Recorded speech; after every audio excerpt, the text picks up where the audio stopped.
Okay. Yeah, thank you for the introduction. And I guess I'm next to last, and this has been a really exciting, interesting experience for me. So thank you in advance and for your attention too. I guess they asked me to do this critical desk review of this policy to combat deforestation, which is when, I was trying to revise my last slides, but talking about in general the theme of global challenges, global problems. Well, I'll go into it a little bit further, but of why this is such a pressing problem right now. So this is a mechanism that was conceived at in the international dialogues to try to avoid, further loss of our world's lungs, and so our forests. And so basically, I'm going to take a critical look at this solution and suggest some reforms, improvements, and point out some of the flaws and pitfalls. Maria, sorry, can we just organize to have these lights off? I'm not seeing the lights. Okay. It's hard to see the screen. There are some lights. Can the technician turn off the lights in front? So of course, RED is reducing emissions from deforestation and degradation. It's related to the links between climate change, ecosystems, forests, and people. And now, at these climate change summits, they've expanded the definition to include the role of conservation, sustainable management of forests, and enhancement of forest carbon stocks. So that's why there's actually a RED plus, not red. RED plus is what that means. My methodology, as I just went through that, was a desk review of literature review of what's available and point out gaps. And I want to do field research. I would love to go, Serge, I'm looking at you, to Kinshasa, and then maybe Virunga is my dream. Oh, there you are. As you'll see, it's actually a very gorgeous, pristine sort of oasis. So that's also my motivation for my research there. But the limitations are that I, of course, in a 3-month time period, I do not have the funds to. You have to use the other computer to move the slide. Oh, Because it's not moving. right. Okay. Sorry. That's the methodology. Why don't you look at this? No, that's fine. Because I have notes on this and then they don't show up there. So quickly, 15 minutes. Okay, so basically no field work right now, no primary data collection, time constraints. So some of the pictures you'll see are not pictures I have taken, so I cannot verify the authenticity of the photographs. And my plan is to publish in the World Development Journal. Okay, so I basically selected Goma because it's experienced one of the highest forest cover loss rates, apart from its beauty, but also because of agricultural expansion, charcoal production, and there is also many incidents of political violence and conflict towards women. It's a war zone, pretty much. There's rape. And now, actually, I'll go in, there's another slide about that, but SOCO, British Oil Company, has colluded with the Ministry of the Environment to receive 85% of permits to basically explore and drill 85% of the park. And the remaining 15% will be the National Oil Company. So that's one of these conflict, ecology, environment, economic conflicts, tensions.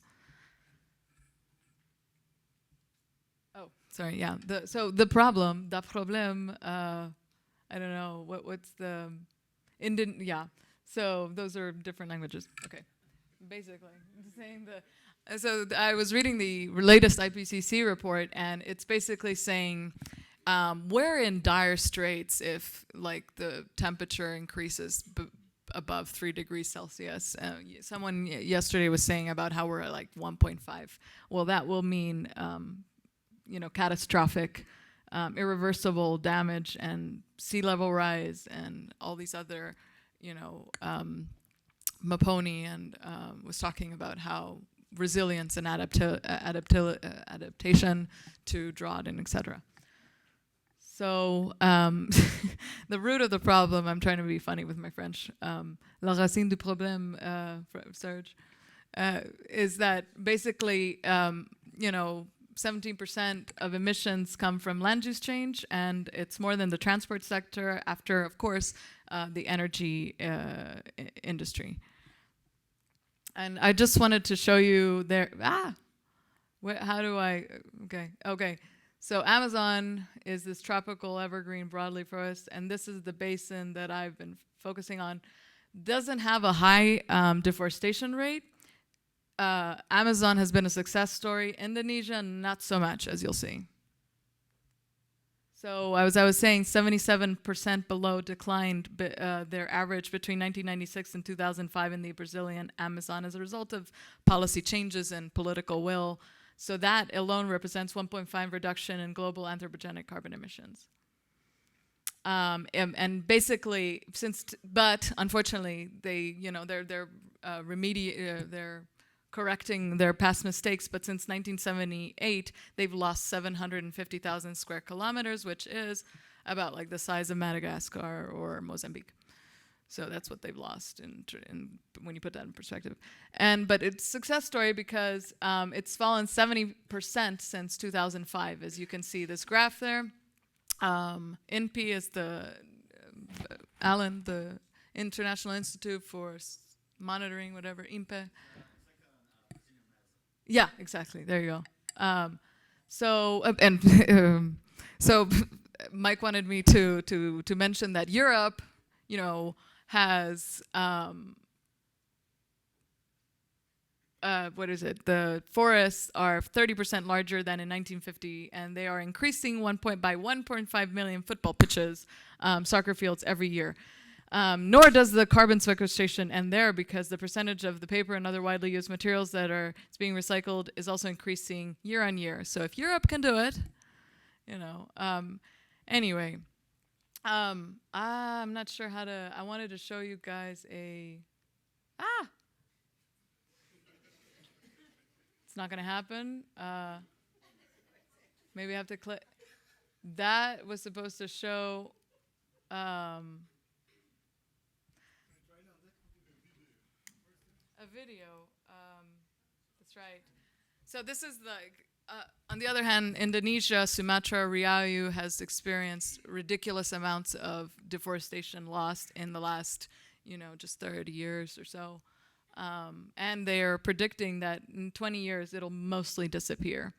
And the moratorium, even though they have now, implemented that, it still failed to achieve these goals. I wanted to show you just time series maps of okay, a mouse. Maybe the mouse. Oh, there we go. Okay, that's what, yeah. It's supposed to show up. Nope. Okay, not going to waste time. So, it doesn't show up. Fine. So that was supposed to show Riau and how but I have another map of, basically the Borneo is pretty cool. 130 million year old rainforest makes it one of the oldest in the world. It's an average of 3 new species are discovered per month, adding to its 18,000 species already. A lot of endemic species, 641 of mammals and birds, some of the oldest cultures, headhunters and Innu people. So that is in danger right now as well, as you can see, because of palm oil. So, yep. So there's another map of, but since pristine areas in 1950 and now 2020, that's what it's looking like. And these are the orangutans. Boo. 2,000 left. not just the orangutans, but all the ecosystem services too, you know, so, and other species. So these are our heritage. This is our world heritage, and it's going down the drain. So why the Congo? Why did I focus on the Congo? The Congo, I was saying earlier that the Congo has experienced some rate of, but also the SOCO British Oil Company, and basically, you know, yeah, I was working with the USAID funded Central Africa Regional Program for the Environment, so that's why I had that focus in that particular region. But you know, that the fuel wood demand, and also so now the threat from the SOCO British Oil Company. That's why I'm picking that area. I was going to talk about Immanuel Kant's categorical imperative in all of these policy options of community-based natural resource management and RED and whatever business as usual. You have to think about like ethical concerns of not just as a community as a means to an end, but an end in itself. So anyway, sort of principle to live by. Context, Congo, 200 million hectares of tropical dense forest, mostly in the DRC, stores 6 billion metric tons of CO2.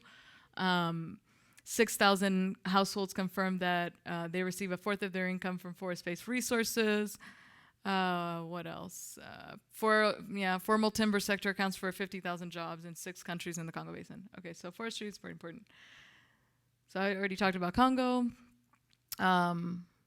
This is like where they are basically Lake Edward, which they depend on for their fisheries. Their income, most of their income comes from fisheries, is now part of this block owned by SOCO. So I was going to look at other models and suggest, okay, RED was okay, a solution, but what else? How can we clumsy it according to this cultural theory we've been harping on? This, I don't know if you want to know about what happened recently in the climate change summit, but they're going ahead with, submitting reference levels, money from Germany for early movers program. There's another initiative for funding. So those are all the RED projects in the Democratic Republic. So there's RED is happening. There's a classification that I created, a table there of those with standards and those without standards, and those with standards going to compliance markets, and those with standards going to voluntary markets. So is RED appropriate? No, that's my assessment. It's hegemonic, flawed, exclusionist, hierarchical. It's good policy towards carbon capture, but it's,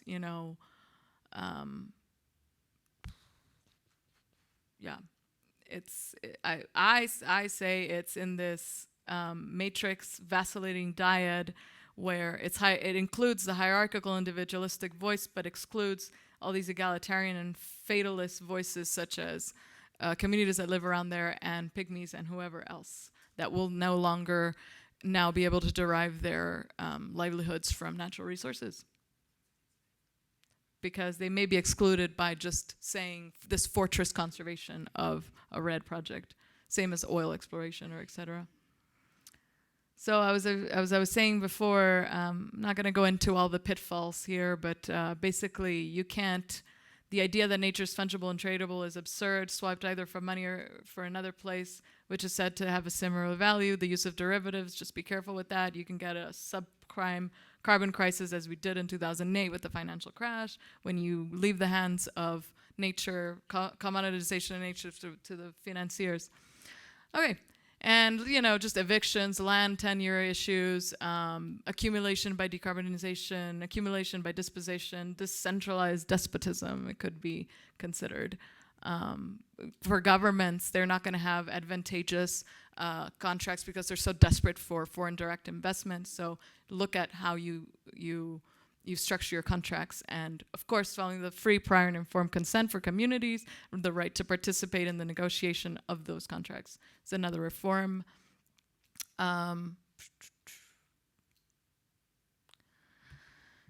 Yeah. Yeah, these are just other what I was saying earlier. I just summarized it. Community land rights, customary use of rights might be in danger.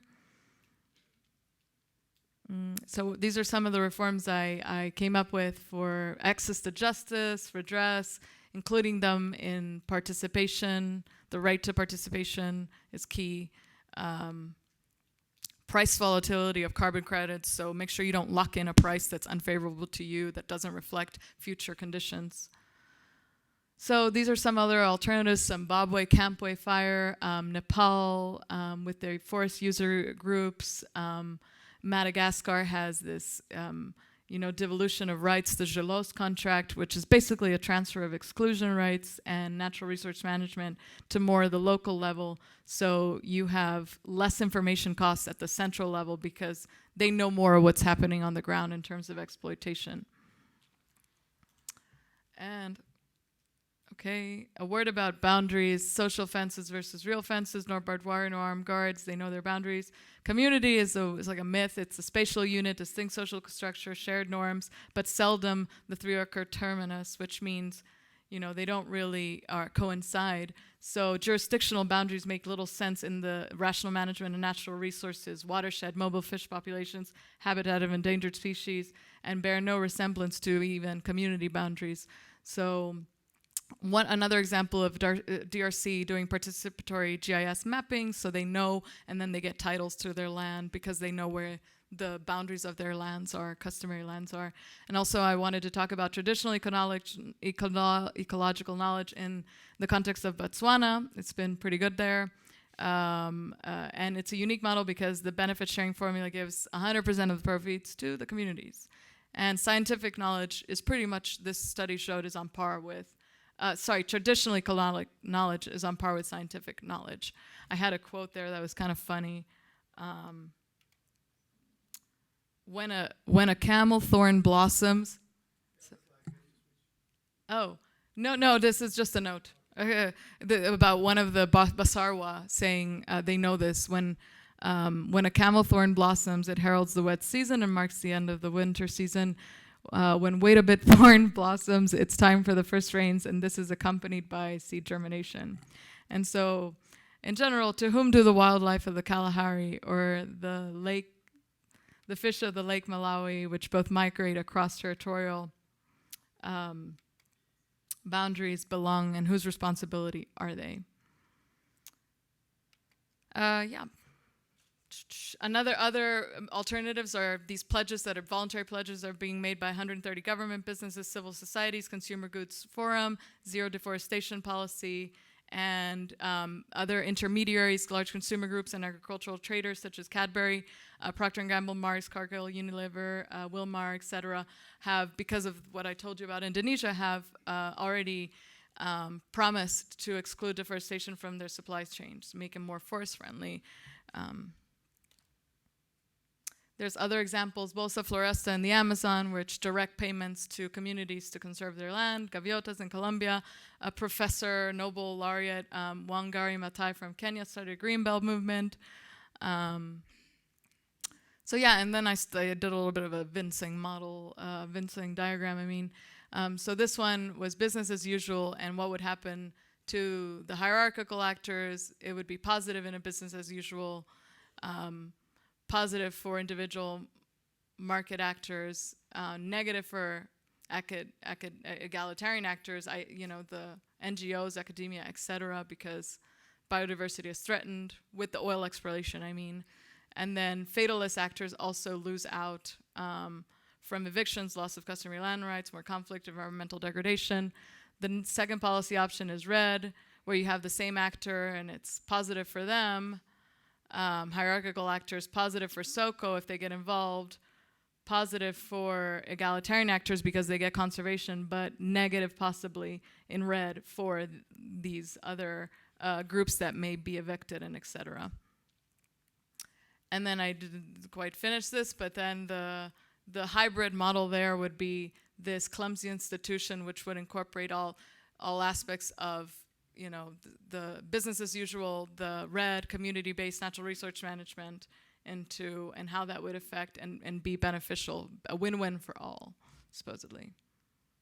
And thank you to everyone. I really enjoyed this program. So appreciate it.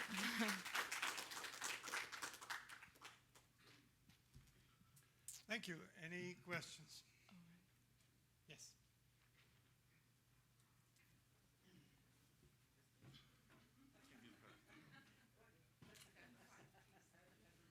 What's it, age before beauty or youth? Thank you very much. Maybe I came in a bit late, but in your presentation, you had so many things going on that I kind of missed the central focus of what you're doing. So, for example, you said something about cultural theory. Which cultural theory are you using? How are you applying it? Yeah. So I mean, I know at one point you were sounding like Serena Williams in a tennis match. You know, wait. But Okay, cultural theory. Can you just go step back a little Yeah. bit quickly and just because I think Explain it's a cultural. fascinating study and just to get some hangers, coat hangers to hang things on would be useful. So basically, I explained that in the mid-term presentation, so I didn't know if I should explain it again. But basically, cultural theory is this. Social theorists have come up with ways of that people organize into these different factions, individualist actors, market actors such as timber companies, oil concessions, mining companies, etc., who have a profit motive. And then you have egalitarian actors, your NGOs, your academics, etc., who care about conservation. And then you have your hierarchical actors, which are government actors. And then you have your fatalism, which are those peoples that will stand to lose the most from policies taken. So the best approaches, these clumsy solutions to these wicked problems, which have no real clear definition, like climate change, for example, is to bring all the voices together and not exclude them. The more in the gradient that gradient, the more voices you get, the better. The more voices and the more responsiveness, you get this ideal situation of a clumsy institution. So public participatory processes, et cetera, and that's what RED needs, because currently it excludes some voices and participation, in particular in contract negotiations, the transparency of those contracts, and basically the UN is discussing it, and they're deciding things, and then that will affect people on the ground. So that's hierarchical. So that's what. So you've done a literature review, and now you're going to your next phase this was basically, I would like to do primary data collection, and maybe some even statistical analysis for socioeconomic data from actual primary data collection. And what else do I want to do? Maybe mapping territorial control, correlating like where mining concessions are in the area, because there's a lot of violence and rape and conflict over territory. So I wanted to put in a map layer, join the tables and see where a conflict event database for I don't know what time periods, and overlay that with where the mining sites are and see if there's any spatial correlation. That would be my next interest. Thanks, Maria. I just would like to make some comments about RED. I did work not directly with RED, but I did some research associated with that. So I just want to make some comments in general. So first, I think there's three main issues that everybody working with that should look close. One thing is RED, the nomenclature is quite confusing, especially for RED+. Because RED stands for, okay, we keep the forest.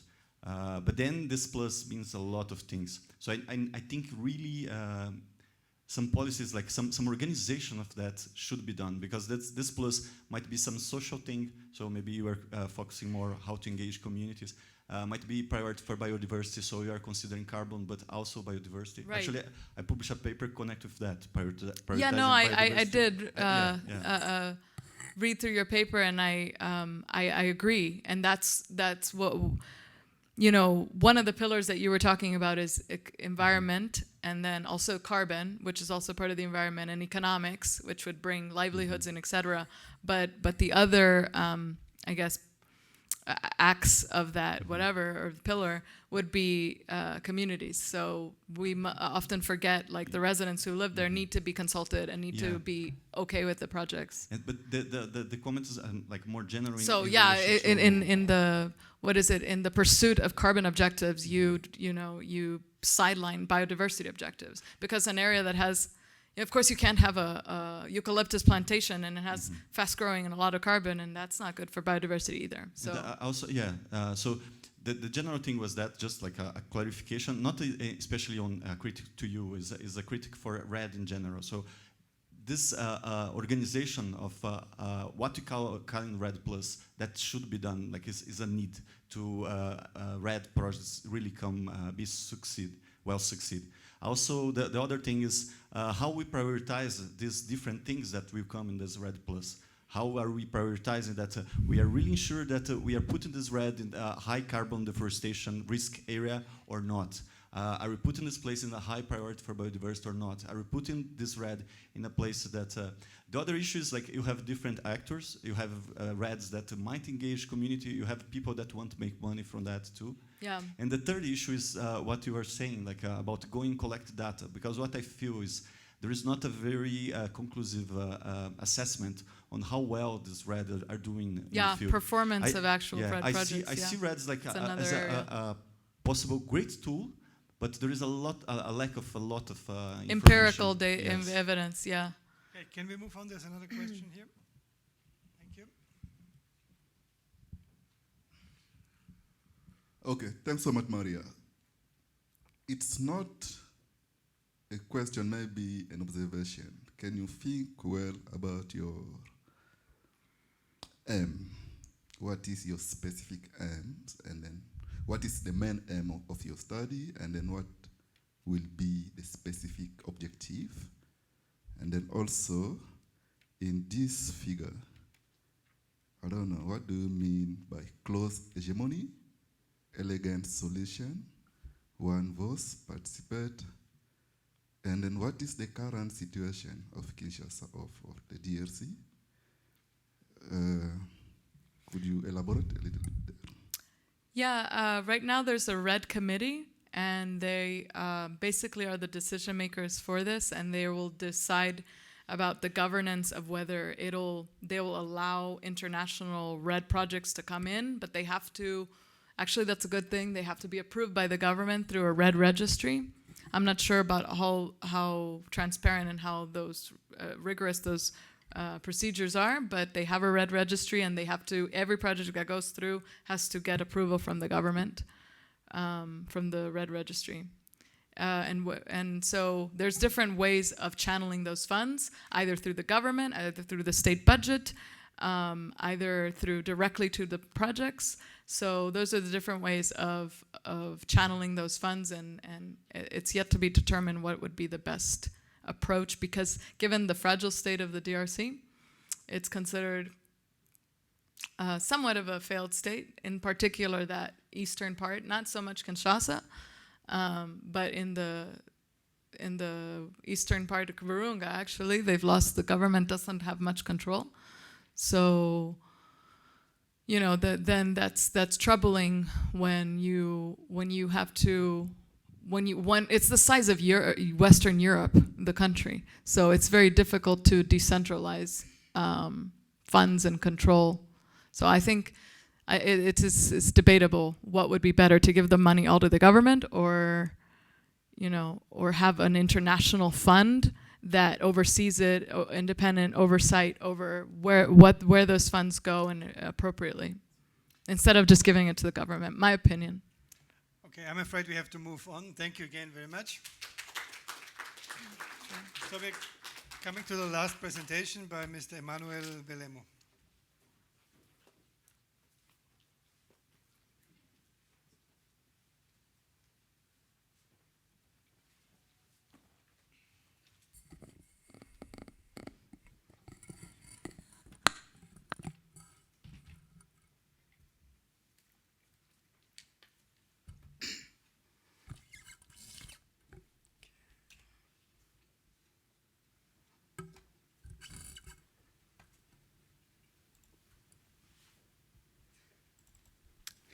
Good afternoon, everybody. Yeah, good morning.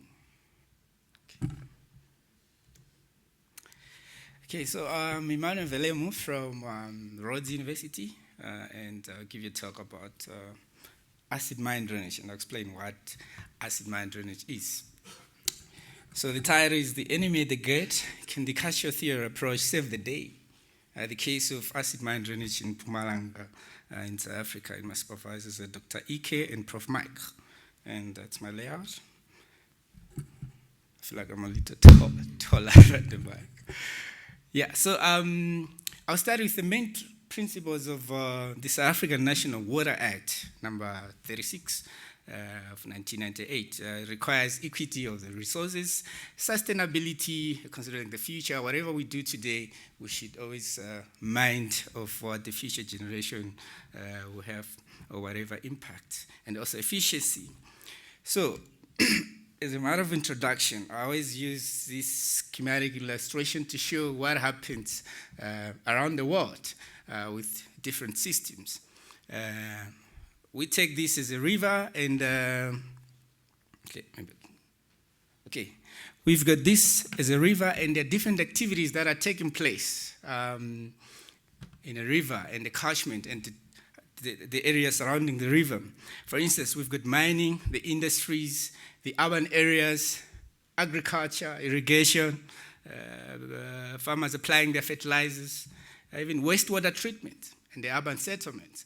And all these, somehow they've got an impact, positive or negative, on the environment or on our river, in our river. And we've got different and various organisms that are residing in these rivers or lakes, or so to say, system or ecosystem. So, in South Africa, we've got some problems that the country is facing currently. There are a number of them, but I'll just quickly tackle the ones that I'm measuring in my study. And this is acid mine drainage, and the other one is salinization. Acid mine drainage, I'll be using the term AMD as I go, and I'll be referring that to acid mine drainage. It's basically water that has been in contact with mining activities, and this water is usually acidic, but to some extent the water is highly alkaline. But it also contains a high concentration of dissolved salts. That's why I'm linking that to salinity, and also too much iron and sulfates. But the most problematic one is sulfates. There's usually an increase in sulfate concentrations. So I'll not go deeper into the chemistry of acid mine drainage and how it occurs. But salinization is a process that increases the total concentration of dissolved inorganic ions in water also. While salinity is the total concentration of those dissolved inorganic salts. This is just an example of acid mine drainage situations that you see in real environment. You see the water is kind of orange in color, and most of the time the smell is very bad, like rotten egg. And that's salinity. You see those cases where there's irrigation most of the time. You find that, and the farmers are planting their crops, and they encounter that. And the problem is that some of the effects with these things is that we've got organisms that are residing in these ecosystems or rivers, even the soil, and there's a limit of tolerance for these organisms. Some organisms cannot survive or thrive at a certain concentration of salts. Even acidic water, there's always a limit, a range. So they tend to affect their distribution. So the problem is, one, acid mine drainage. This is a huge challenge in South Africa, and salinity, and that's where I'm focusing on. But also we also have, there's insufficient evidence of the extent of the risks that these two problems impose on the environment and the surroundings and the people or communities. But the other thing is that oftentimes, most of the time, for so long, we've placed so much emphasis on the hard science. I'm coming from the hard science myself, and here I'm trying to do the social aspects of it. of my study. And we often neglect the social impacts. And then there are conflicts in mining areas. You look elsewhere where there's mining, most of the time there are conflicts. So that is a problem. Okay, this is just a justification why I'm doing this study. But one of my objectives was to establish the AMD trend, just to look at what has been happening over the years. So I chose for the last decade at least to give you a recent overview, a picture of what is happening in Mpumalanga, which is my study site. And to examine acid mine drainage and its socio-ecological risks in the area. How is it impacting? How is it affecting the communities around these areas? And even the organisms. And also to examine the nature of environmental governance in South Africa. So we've got all these policies, regulations in South Africa. So I was trying to look at whether they're inclusive of all the people involved. In this case, I'm referring to the actors. Is it exclusive of some actors? And that's my study area in Mpumalanga. So the methods, I use the historical chemical information data from what the Department of Water and Sanitation is using. They are monitoring the rivers, almost all the rivers in South Africa, and some of them have been monitoring since 1952. So we've got data, but this is a complex, huge data which needs to be processed for a layman to understand, or someone who is not in the field of chemistry to pick up what is acid mine drainage and what are we talking about, just to give a picture. So I had to do the process of the data.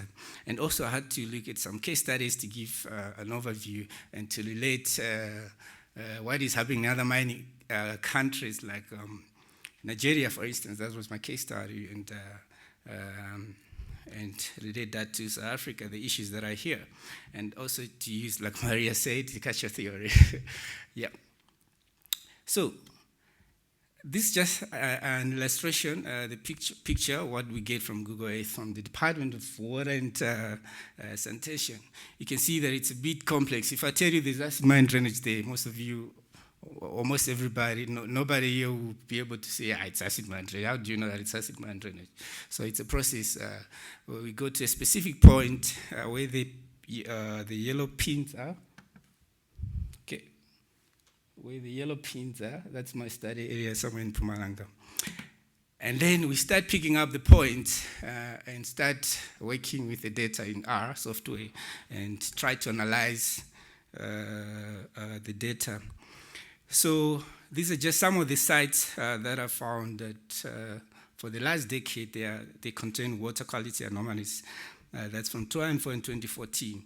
The first site, okay, I'll show you just now, where you've got low pH. So what we do is to determine that there's acid mine drainage, there are some factors that we look at. And first of all is pH. And we also look at the sulfate concentration. And these are the main two that we really look at. Of course, we also relate that to other concentration of anions. So I'll not go deeper into the chemistry part of it, but those are the sites that we identified as the most impacted areas. So as you can see here, okay, and the other thing is that I'll not mention the name of the mines, for privacy reasons. And you can see, for instance, we've got Middleburg Dam there, that's in Mpumalanga, and around the area, there are different mines. These are coal mines, and they heavily impact on the rivers in the area. Okay, this is just another area. You can see these, okay, I don't know. Okay, we've got a mine somewhere there. You see a mine somewhere there. But all these, what I'm saying is that they've got an impact on the ecosystem, which is the rivers in the area. So I came up with a trend of acid mine drainage, using sulfates, because we don't use pH, because it's not a good indicator because of the solubility or the dilution factor in the area. So pH is not a good indicator. But sulfates, they stay for long. They don't change easily. So we use sulfates because whenever there's acid mine drainage, there's a high concentration of sulfates. And that's a trend. And you can see the dashed black line. That's a normal limit that we expect in a normal environment. A normal river, for instance, is 200. And that's also what is regarded as good for normal concentration for human consumption. But as you can see, almost all the sites over the years, they contain sulfate levels which are higher than the ones that we require. Okay.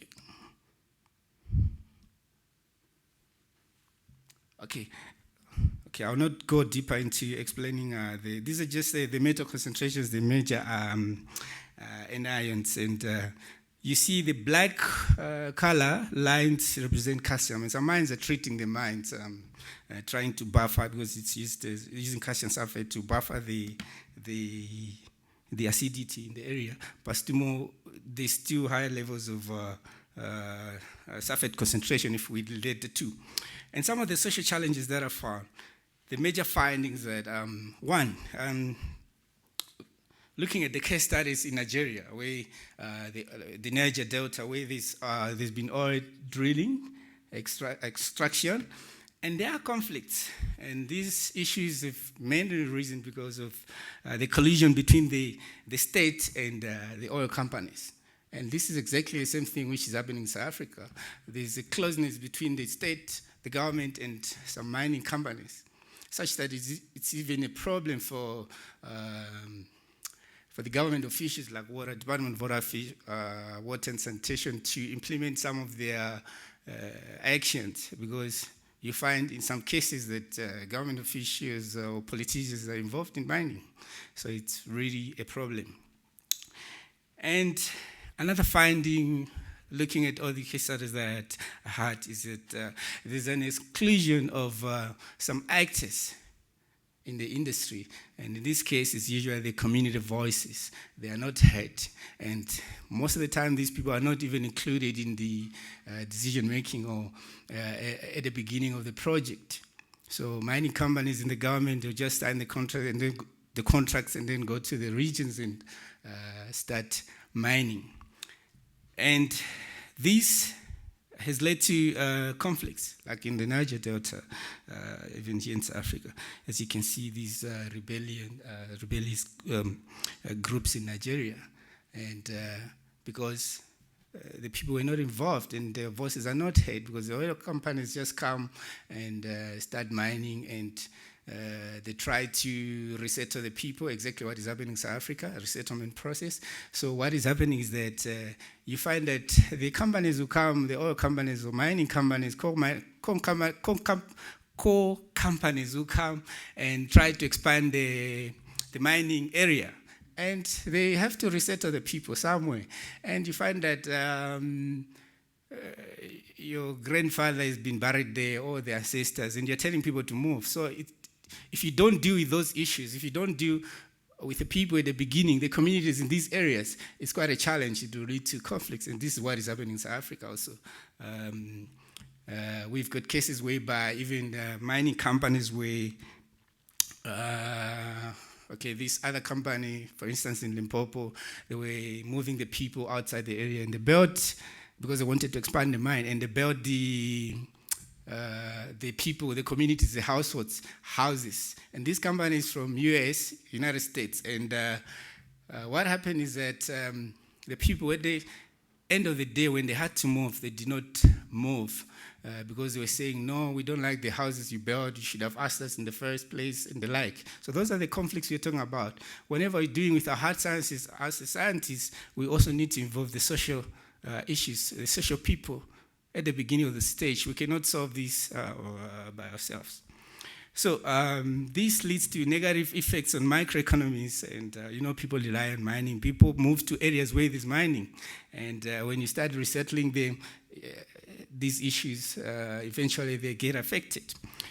So conflicts result, and in some cases, people are not paid for compensation for the development that they did on the land. And this is quite a big challenge. You develop your land, you've been there for 90 years, and then they say, you go to such an area, and they don't even give you anything. So that leads to those problems. And also there are tensions between the traditional and democratic structures in South Africa. That's also another problem. And these are the issues that I was trying to unlock here. And there are cases whereby, for instance, there was an acid mine drainage problem in Mpumalanga. I'll not mention the place, but one person died during the protest. So, what do we learn from this? Conflicts will likely to continue if the state of things is allowed to continue. And the future worst case scenario is some scientists have predicted is that all mines will be abandoned, flooded and leaking acid in South Africa. And hard science alone cannot solve mining challenges, and that's why we have to involve the social scientists when we're dealing with these problems. Involve the people at the beginning of the project, and along the project as you go, we have to be including them. And what we see also here is that many problems have stemmed due to the closeness of the companies and the government, like I said. So it's difficult to solve the problem, because if the government is dining together with the mining companies, that's that's very problematic. And what do? We need to develop methods and institutional arrangements that ensure that all voices are heard, like I said. People must be able to access the resources and also respond. And also the government should move from being proactive and reactive. It shouldn't react when there's a problem is already there, but it should start at the onset. Okay, and how do we do that? We need a typology of voices, like I said. And that's why I was asking that question, why do systems fail? It's because different actors are acting but in different premises, okay? These are two ladies. This is what cultural theorists use. These ladies were arguing from different premises. Okay, so for instance, it's a government, it's a researchers, it's a politicians, it's social scientists or advocates, activists. And then everybody's trying to solve the problem of acid mine drainage. But we are acting from different premises. How do we solve that when we are acting from different premises? So we need to come together to solve the problem, involve everybody at the beginning of the problem, of the project. And these are just some of the policies that I am suggesting that we need in South Africa to revise our regulations and set some standards for mining, and also include some zoning in mining areas. Otherwise, these are my references that I used. And thank you to everybody who helped me, and to my colleagues, Priscilla, UFS staff, and the organizers and the sponsors. I'm really thankful and enjoyed my stay here. Thank you so much.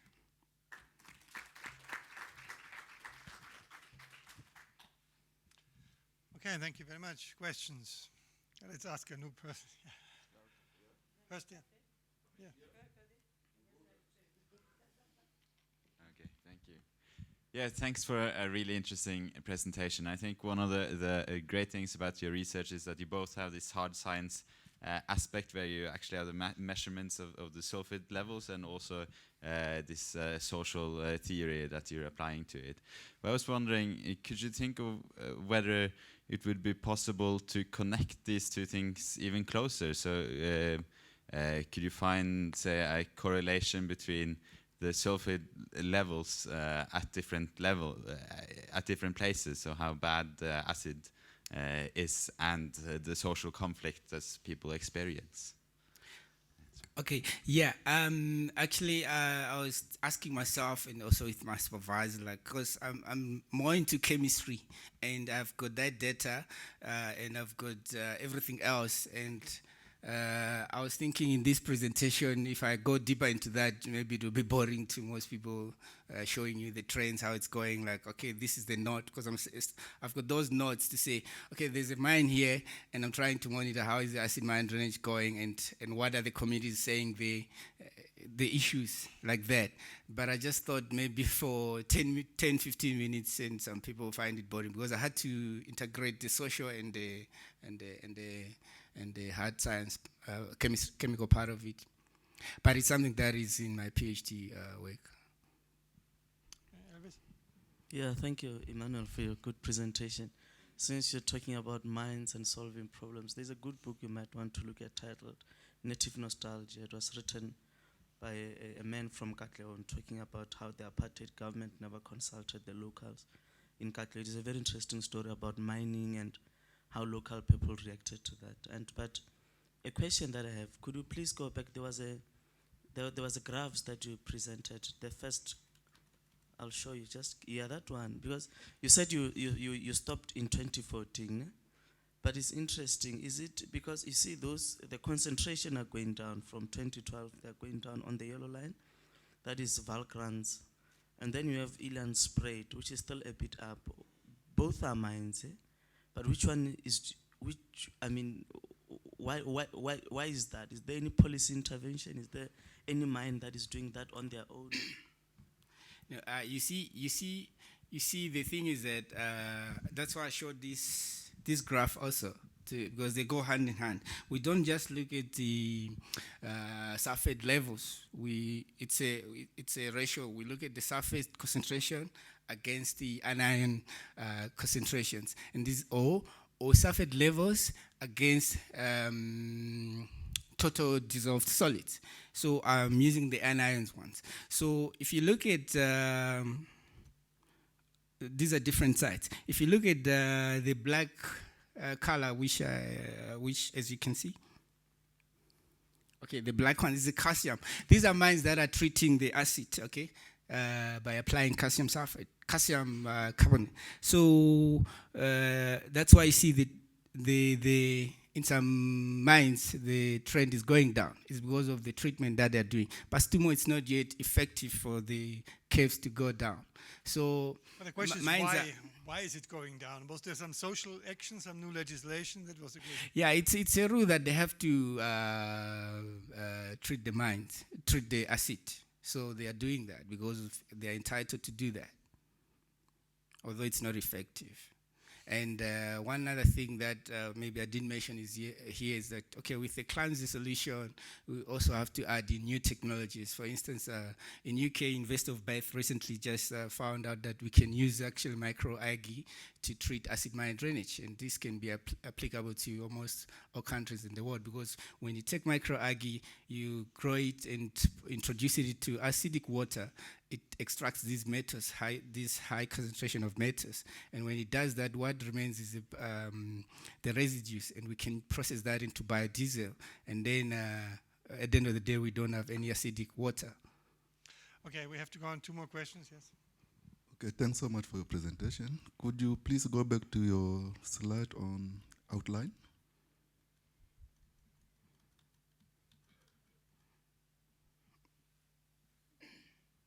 Oh, thank you. No, everything's fine. So I just want to... So I just have a question on the application of the cultural theory. I didn't see a demonstration on how different actors, the 4 actors, have been arguing from different premises. And then how the triangular actors can come together to provide solution with regard to these issues. Thanks, H. If you recall, well, I just mentioned about the actors that we need, then have to act together. Okay, we are showing those ladies arguing from different premises. But the thing is that in my case, there are no 4 actors here, because one who is a fatalist is the market and these buyers, for instance, which is quite different from yours, what you presented yesterday. So in my case, I've got 3 actors. We've got the government hierarchy, and we've got the individualist, the mining companies, and we've got the egalitarians who are the communities. Okay, these are acting. So people are complaining. The communities are complaining. There's acid mine drainage here. Mining is causing this and that. You understand? But no one hears them. Okay, they are silent. Okay, their voice is not heard. But the government is there. Is on top there. But we also have the mining companies. They are doing. They are mining all the time. Okay, but all these three actors. Most of the time it's the communities, the egalitarian whose voice is excluded. So that's why I mentioned to say these people need to come together to solve the problem instead of the government doing it alone or the mining companies. You know, even the mining companies have got the problem is because here I just saw two actors arguing, two ladies biting. That is just an illustration to stress the point that when you act different from different premises. So how does it reflect the cultural theory? Sage. Sorry.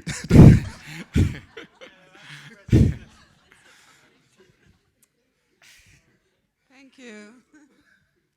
I don't know about cultural theory, but I just,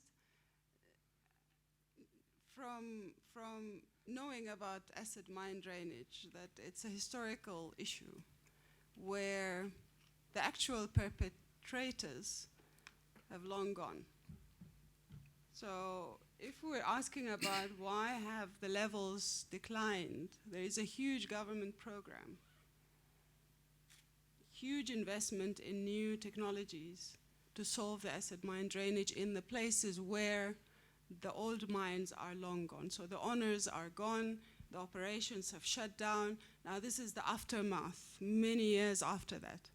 So one of the scenarios that you were painting is that there's going to be, if we have the same, without regulation, there's going to be, this problem will continue in the future. So an angle in the research should have been looking at, you know, the regulatory environment that we have now. And one thing we know for sure is that we have good regulatory frameworks, but we don't implement them that well. And maybe evidence regarding that would be really, really useful. And then saying what are the alternative regulatory mechanisms that we can bring into play, where communities themselves, different role players, have a role to play. Government cannot police everywhere. We have people out there who have a vested interest as well, and they can complete that jigsaw puzzle in such a way that we move forward with our policy implementation and so on. So I don't know how far you are, but that would be nice. And a bit of a historical background into what is actually putting acid mine drainage story in context would be useful, I think. Thanks. Thank you. This was more like a comment, I think. Yeah. Yes, please. Thank you. Sorry, I'll be very quick. Thank you very much. Very, very interesting. You come from Rhodes University, is that correct? Yeah. Yeah. I would strongly urge you to go and speak to people like Hela Lotz, Professor Hela Lotz-Sitska, who does a lot of work on cultural theory from a real deep social science perspective. Rather than, I'm a little bit concerned in the room when I just hear kind of cultural theory thrown around. And I think it goes to your point. You were trying to ask, where's the evidence base? You know, what is it? What are people saying? How did you interrogate your actors, if you like, in your game? So I would strongly urge you to go and speak to her. She's fantastic, and they've got lots and lots of case studies and very good theory and approaches which could help your study. Thank you. What's her name again? Professor Hela Lotz-Sitska. Okay. But I can give you the details afterwards. Okay, thank you. Well, thank you very much. I think this brings us to the end of the session, and the program says some concluding remarks. Who will you say them? Okay.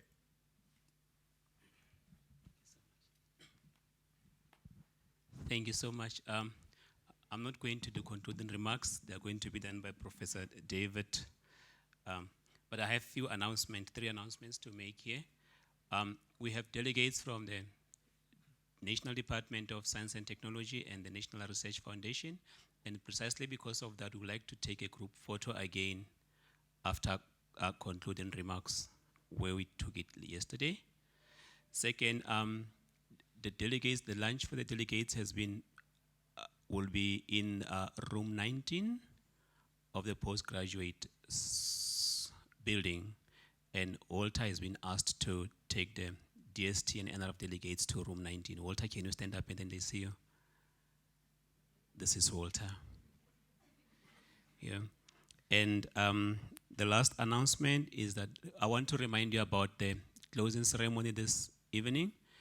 And a shuttle has been arranged to pick up supervisors from the hotel at 8:15. 18:15.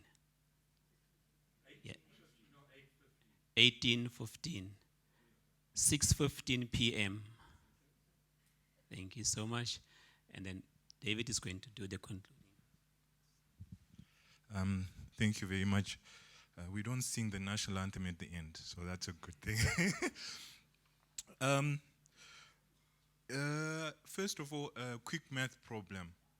If you multiply 90 by 24 by 60, it gives you 129,600. Does that number mean anything to you? Those are the minutes that you spent here. That's the 3 months, right? But life is harsh because we only know of the 15 minutes that you're in front of us. Yeah, and unfortunately, that's life, because at the end of the day, you always get judged on that 15 minutes. We don't know how many sleepless nights you had. We don't know about, all the discussions that you had prior to that. We, unfortunately, judge you on the 15 minutes. And it's harsh. And that's why they say it's not for sissies. That's what we'd say in South Africa. So it's not for cowards. So congratulations for having survived the 15 minutes, first of all. But I just wanted to share with you also, we heard this morning about how learning changes you physiologically. So I'm glad that it's the third presentation, because after repeating your presentation 3 times, you're physiologically changed. But I just want to also make comments about the presentations and hope that you will learn from that experience.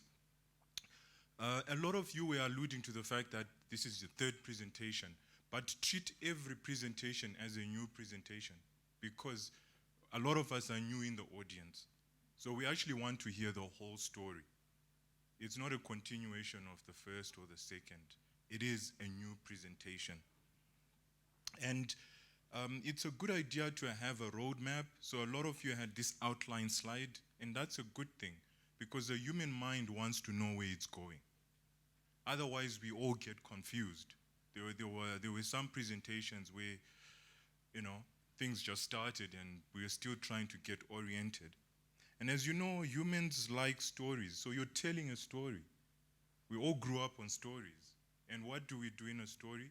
We always have, like they say, the head, the body, and the legs. So what it means is that we need a beginning, we need a middle, and we need an ending. So that when we go away, we know what the story was about. So even though it's science, at the end of the day, it's still a fairy tale. It's still about telling a story. And also consider the multidisciplinarity nature of science, right? A lot of you talked maths, and then we have social scientists, and then we have historians. So in trying to communicate with the audience, don't talk too far above the audience. Break down that subject so that the audience understands. Because after all, when you start applying for grants and you put proposals in, it's never somebody in your area who will evaluate those grants. It's, as they say, an educated lay person. So that's something else to think about. And in the workshops, we talked quite a lot about the actual presentation. The slides were crowded. A lot of slides were crowded. Have mercy on us. Save our eyes. This color scheme. You should think about these things. Yeah, no color blocking. You all look, I think you looked in the mirror and you said, okay, this goes with that. So think about that as well when you're presenting. And in some cases, you have too many results or too many things happening on a graph. So, sometimes you have too many tables or too many separate graphs, the audience cannot follow. So we kind of get lost. And sometimes if you notice, the audience would, starts playing with their cell phones or fiddling and things like that. So just keep that in mind. Keep looking at your audience because it's a conversation. And it's great to be passionate about your subject, but don't get emotional because there's a difference between passion and emotion. Please go and Google that.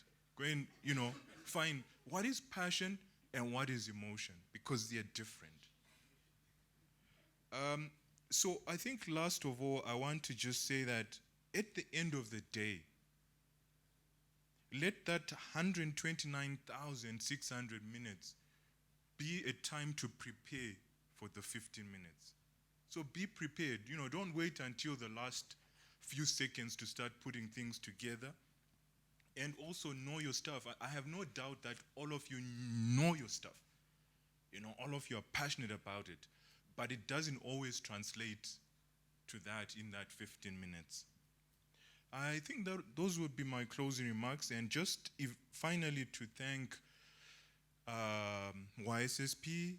This is actually my third time here, so I've been privileged to see, all three groups. And I was very impressed with all of you because I think you actually have outputs. So in the next 3 months, we should be getting draft publications. We even have ideas of extended abstracts. And so I think it's actually been very cumulative. The experience of running YSSP here has improved cumulatively. I think for myself as well, I think I should thank DST, Selby and Cecil for, having a vision and sticking to it.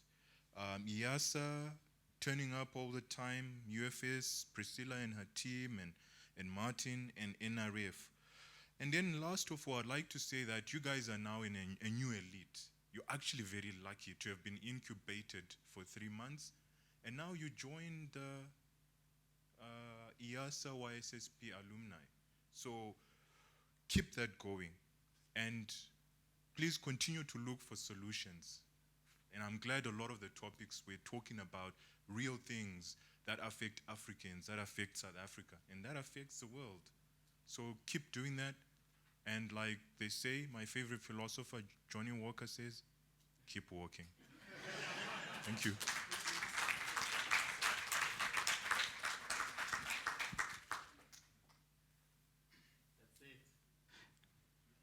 We can go out for the group photos. We'll see you this evening. Thank you.